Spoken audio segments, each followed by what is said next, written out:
Greetings. I'm Pastor Phil, and here at St. Paul's United Church of Christ in downtown Wausau, Wisconsin. And this is a thing that we call Pastor's Pondering. This week is a little bit more serious of a pondering. I have numerous members here who are teachers and work within the school system.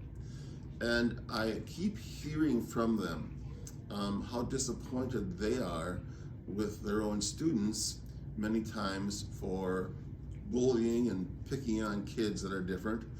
And I really didn't realize that even here in Wausau, people are picked on for their race. If you're black or Hispanic, if you're Hmong, it's not unusual to have stories where they are just harassed. And I really can't believe that in 2023 here in Wausau, Wisconsin, something like that still happens, but very clearly it does. So I've been doing a little bit of research and a little bit of digging into this a little bit more. And I realize it's always been a problem. Kids have always had the tendency to pick on other kids who are different. But what really bothers me is, where do these kids learn to do that? Well, they learn to do it, I guess, from their parents. And I even hear that kind of language from their parents occasionally. And so the last week or two, actually last 3 weeks or so, going back that far, in my Sunday services, I've been talking about people who were different, who came to Jesus. So we have Zacchaeus, who was not liked because he was a tax collector. We have Nicodemus, who was the head of the Pharisees, but not necessarily liked because he was a follower. Never mind the fact that it was kind of behind the scenes of Jesus. We have the woman at the well, who was much disliked because she was a Samaritan. Frankly, the list goes on and on and on of people who were rejected by others. And that brings me to the motto of the United Church of Christ and the year 2023, which says, I don't care who you are or where you are on life's journey, you are welcome here.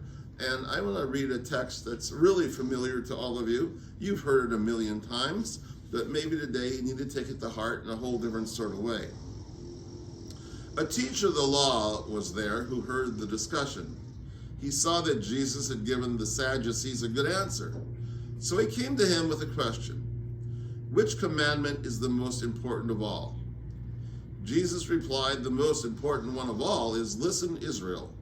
The Lord our God is the only Lord. Love the Lord your God with all your heart, all your soul, and all your mind, and with all your strength. And the second most important commandment is this: love your neighbor as you love yourself. There is no other commandment more important than these two. With that in mind, what gives any one of us the right to be critical of anyone else for who they are, for their race, for their sexual orientation, for their standard of living, whatever the case may be? We as Christians can be very critical. And I think we as Christians have shot ourselves in the foot more than once. So my hope is, as we're going through this journey of Lent for 2023, we take a deep look inside of ourselves. And this is particularly true when talking to and teaching our children. What lessons do we want to teach our children? I'm a product of the 70s. Crosby, Stills, Nash & Young did a song that said, teach your children well. My question is, what are you teaching your children today? Think about that. And remember this text from Jesus. Notice there is no place in the Bible where Jesus rejects anybody because they're a woman, because of their career as a tax collector. Please notice this too.